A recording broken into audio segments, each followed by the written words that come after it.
What's up, YouTubers? Johnny DIY here. Today I'm going to be showing you guys how to change the handlebars on your bike. Specifically, I'm going to be doing these high-rise handlebars. If you guys are new to this channel, please go ahead and subscribe and click the bell so you can get the notifications. Alright, let's get to it.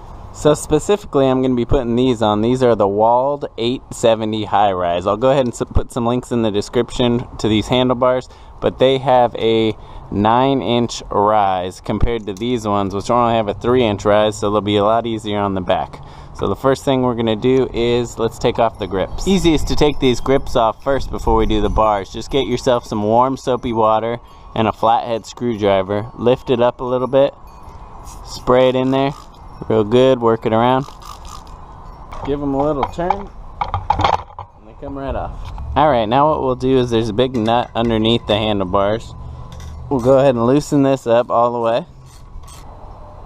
Take that out and set it aside. We'll give it a little pry underneath, in between. Just to bend it out a little bit.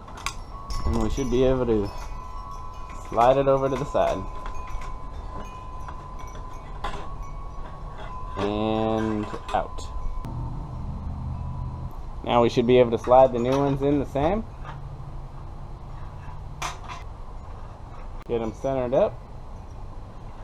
We'll put that bolt back in. Put the nut on the back. Now I'll tighten it back up just a little bit so we can adjust it to where we want it. Now we'll sit on the bike and see where we like it, where it's comfortable. Alright, once you got it where you want it, make sure you do this one real good and tight. You don't want this moving. There we go. And we'll slide our grips back on.